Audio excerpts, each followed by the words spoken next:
Hello there internet gear fans, welcome to the Gear Slob channel.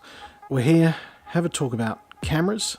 This is my Canon 80D body and I've had this for about a year and a half and I do really enjoy using this camera. It's been great to learn about the world of DSLRs and just experiment and up my skills and all those type of things and have a few adventures with it along the way. And during that time I've also picked up a couple of EF L series lenses. Got the 16 to 35 there and the 24 to 70. But the time has really come to look at a full frame camera body and just really get the best possible results I can from these two L series lenses. But I really like to use them at their actual focal lengths rather than the 1.6 times crop that you get with the 80D. So if you're in the world of Canon cameras, you've got some Canon glass and you're looking at upgrading your camera to a full frame, well really your options are this. You've got at the top of the tree, you've got the 1DX, which is an absolute tank of a camera. I played with one in the shop, I think when I was actually buying this, and got to play with it for a couple of minutes, and that thing is just an absolute beast. But it is also, last time I looked, $7,000 and weighs over a kilo. So that's probably not really an option for me. Next down the list, you've got the 5D Mark IV, which is a fantastic camera, but that's been out for some time now. I think that's coming up to being 3 years old. It's also pretty expensive. I think that's around the $4,000 Australian mark at the moment. And also has no flip out screen like the 80D does, and that's just something that I use all the time, not necessarily for videos but even for photos. If you're shooting something down underneath you or shooting something up, or you're doing some astrophotography and your camera's pointing up that way, I just find that really handy just to be able to look at. And the other option in Canon's DSLR range is the 16 Mark II.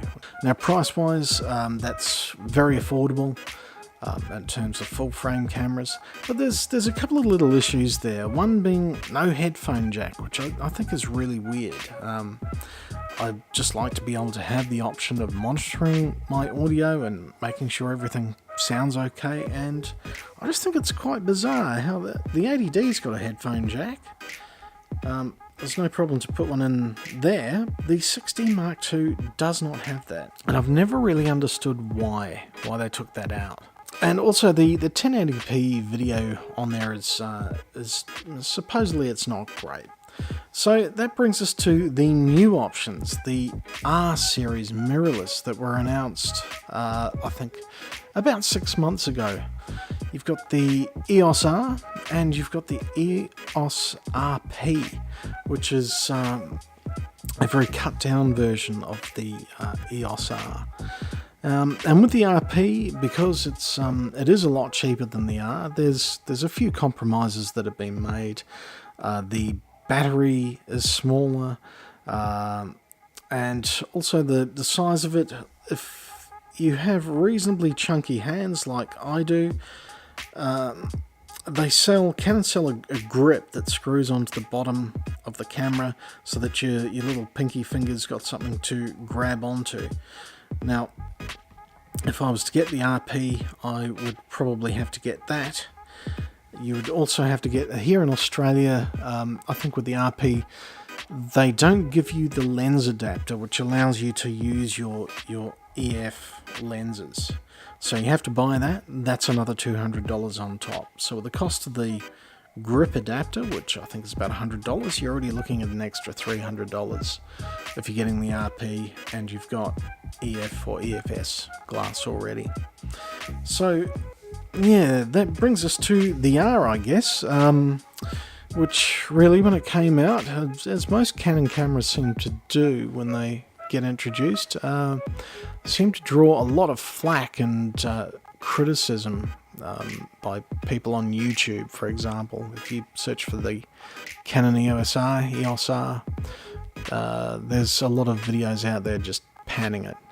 But in conclusion, well, I have actually ordered a new full frame camera.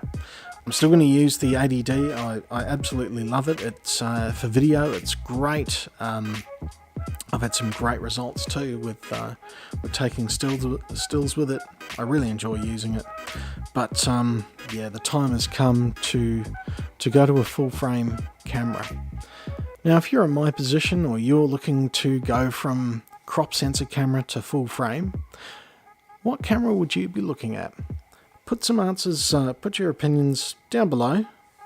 If you want to have a guess at the camera that I've ordered, well, you can have a guess in the little comment section down below. Or if you're on another system, you're with another brand, what are your opinions there? Please, comment, and if you've got any questions, ask away. And if you'd like to join the very small exclusive club of Gear Slob subscribers, I think there's about 30 of you now, and it's great to have you all aboard. If you'd like to join them, hit the subscribe button. There'll be more videos to come about gear. I really enjoy playing with these toys and sharing the experience and what I learn along the way with you guys. So yeah, hit the subscribe button. If you made it this far, thanks a lot for watching, and we'll see you on the next one.